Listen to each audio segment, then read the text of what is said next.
அஸ்ஸலாமு அலைக்கும், welcome back three roses smiley. இன்றைக்கி நம்ம சேனலில் என்ன பார்க்க போகிறோன்னாக்கா, போன தடவை மந்தி பிரியாணி போட்டோம். அதோட சைட் டிஷ் வந்து நான் அடுத்த வீடியோவில் போகிறேன்னு சொன்னேன். இப்போ அந்த சைட் டிஷ் தான் இப்போ பார்க்க போகிறோம்.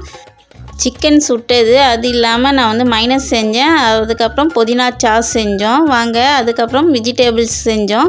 வாங்க, அதை எப்படி செய்யலாம் பார்த்துலாம். வீடியோக்குள்ளே போகலாம். வீடியோக்குள்ளே போகிறது முன்னாடி நம்ம சேனல் ஃபஸ்ட் டைம் பார்க்க சப்ஸ்கிரைப் பண்ணிங்க. Please subscribe my channel. Everest tender chicken masala தான் சேர்த்துருக்கேன். இதில் ஒரு 2 ஸ்பூன் அளவுக்கு சேர்த்துருக்கேன். தேவைக்கேற்ப நீங்கள் சேர்த்துக்கோங்க. எவ்வளோ சிக்கன் போடுறீங்களோ அந்த அளவுக்கு நீங்கள் சேர்த்துக்கோங்க. ஒரு 2 ஸ்பூன் அளவுக்கு நான் சேர்த்துருக்கேன். இப்போ இது கூட மஞ்சள்தூள் 1 ஸ்பூன் அளவுக்கு சேர்த்துக்கொள்ளலாம். 2 ஸ்பூன் அளவுக்கு காஷ்மீர் மிளகாத்தூள் சேர்த்துருக்கேன். கார மிளகாத்தூள் 1 ஸ்பூன் அளவுக்கு சேர்த்துருக்கேன். இப்போ இஞ்சி பூண்டு பேஸ்ட்டு 2 ஸ்பூன் அளவுக்கு சேர்த்துக்கலாம். 1 ஸ்பூன் அளவுக்கு மிளகுத்தூள் சேர்த்துக்கொள்ளலாம். இதுக்கு கலருக்கு கொஞ்சமாக கலர் போட்டு சேர்த்துக்கிறேன். ஆப்ஷனல் தான், வேணும்னா நீங்கள் சேர்த்துக்கலாம், இல்லைன்னா நீங்கள் அப்படியே கூட செஞ்சுக்கலாம். தேவைக்கேற்ப உப்பு சேர்த்துக்கொள்ளலாம். ஒரு லெமன் பிழிந்து விட்டுருக்கிறேன். இப்போ தேவைக்கேற்ப கொஞ்சமாக எண்ணெய் சேர்த்துக்கொள்ளலாம் மிக்ஸ் பண்ணுறது அளவுக்கு. தயிர் கொஞ்சமாக தயிர் சேர்த்துருக்கேன். இப்போ எல்லாத்தையும் சேர்த்து நல்லா மிக்ஸ் பண்ணிக்கலாம். கட்டி இல்லாமல் நல்லா மிக்ஸ் பண்ணி விட்டுக்கோங்க. நல்லா இந்த அளவுக்கு நல்லா மிக்ஸ் ஆகிடுச்சு பாருங்கள். இப்போ சிக்கன் நம்ம வந்து அந்த சாதத்துலேருந்து சிக்கனை மட்டும் எடுத்துட்டோம். நான் தண்ணியில் தானே சாதத்தை போட்டோம். சிக்கனை மட்டும் நம்ம எடுத்தாச்சு. இப்போ அந்த சிக்கனை நம்ம வந்து இப்போ மசாலா தடவி எடுத்துக்கொள்ளலாம். உள்ளே எல்லா இடத்துலையும் மசாலா வந்து போடுற மாதிரி நல்லா எல்லா இடத்துலையும் தடவிட்டுருக்கேங்க. நான் இந்த மாதிரி எல்லாத்தையும் தடவிட்டேன் பாருங்கள். எல்லா இடத்துலையும் படுற மாதிரி தடவி எடுத்துட்டேன். இப்போ எல்லாத்தையும் நான் மிக்ஸ் பண்ணி எடுத்துட்டேன்.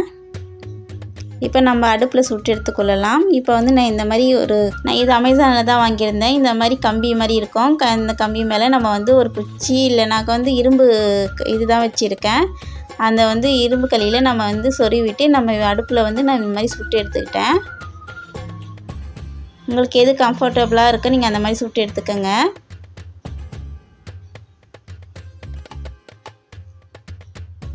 இப்போ நான் எல்லாத்தையும் இந்த மாதிரி சுட்டு எடுத்துக்கிட்டேன் பாருங்கள்.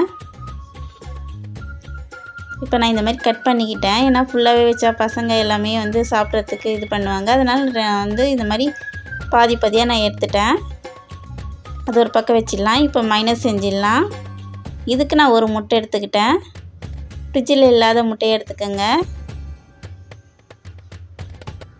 இப்போ இது கூட ஒரு 4லேருந்து ஒரு 5 பல் பூண்டு சேர்த்துருக்கேன். இப்போ வந்து கொஞ்சம் கொஞ்சமாக எண்ணெய் மட்டும் சேர்த்துக்கலாம். ஒரு 50 கிராம் அளவுக்கு எண்ணெய் தேவைப்படும். கொஞ்சம் கொஞ்சமாக நம்ம அரைக்க பார்த்து கொஞ்சம் கொஞ்சமாக சேர்த்துக்கோங்க. இப்போ மிளகு சேர்த்துருக்கிறேன்.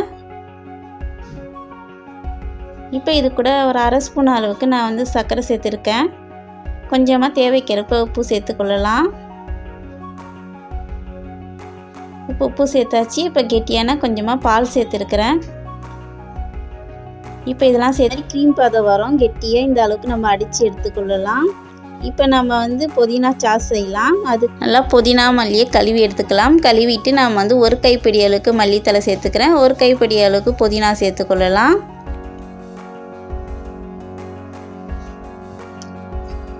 இப்போ இது கூட நான் வந்து பச்சை மிளகாய் சேர்க்குறேன்.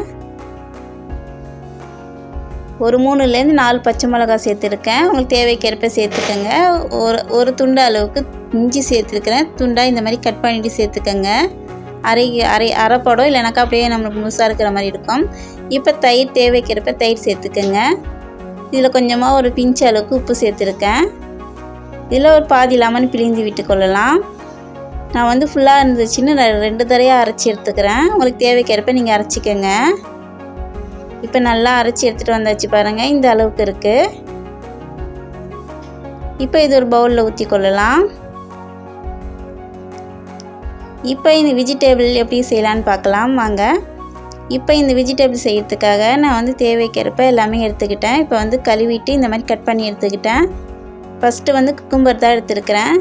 வெள்ளரி பிஞ்சு சொல்லணும்ல, அதை எடுத்துக்கிட்டேன். இந்த மாதிரி கட் பண்ணி எடுத்துக்கிட்டேன். இதுக்கப்புறம் நான் வந்து கோஸ் எடுத்துக்கிறேன். கோஸ் ஒரு கைப்பிடி அளவுக்கு எடுத்துக்கிட்டேன். வெள்ளரி பிஞ்சு ஒரு கைப்பிடி அளவுக்கு எடுத்துக்கிட்டேன். இந்த மாதிரி நீட்டு வாக்கில் கட் பண்ணிக்கோங்க. இப்போ கேரட் எடுத்துக்கிட்டேன். கேரட்டும் இந்த மாதிரி நீட்டு வாக்கில் மெலிசாக கட் பண்ணி எடுத்துக்கிட்டேன். உங்களுக்கு எந்த மாதிரி தேவையோ அந்த மாதிரி நீங்கள் கட் பண்ணி எடுத்துக்கலாம். இதில் ஒரு பாதி லெமன் பிழிந்து விட்டுக்கலாம்.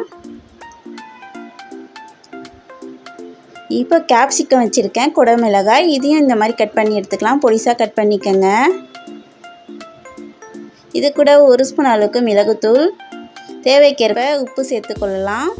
இப்போ இது எல்லாத்தையும் சேர்த்து நல்லா ஒரு தடவை மிக்ஸ் பண்ணிக்கோங்க. அவ்வளோதான், சூப்பராக ரெடி ஆகிடுச்சு. சைடிஷ்லாம் நம்ம சூப்பராக ரெடி பண்ணிட்டோம். சிக்கனும் பொரிச்சாச்சு, மைனஸாக நம்ம அடித்து வச்சாச்சு. இதுக்கப்புறம் வெஜிடபிள்ஸ் இதுவும் செஞ்சாச்சு, புதினா சாஸும் செஞ்சாச்சுங்க. சூப்பரான காம்பினேஷன். அவ்வளோதான் ஃப்ரெண்ட்ஸ், 4 விதமான சைட் டிஷ் செஞ்சாச்சு ஃப்ரெண்ட்ஸ். நீங்களும் இந்த மாதிரி ட்ரை பண்ணி பாருங்கள். உங்களுக்கு வீடியோ பிடிச்சிருந்தனாக்கா மறக்காமல் லைக் பண்ணுங்கள், ஷேர் பண்ணுங்கள், கமெண்ட் பண்ணுங்கள், சப்ஸ்கிரைப் பண்ணுங்கள் ஃப்ரெண்ட்ஸ். அஸ்ஸலாமு அலைக்கும்.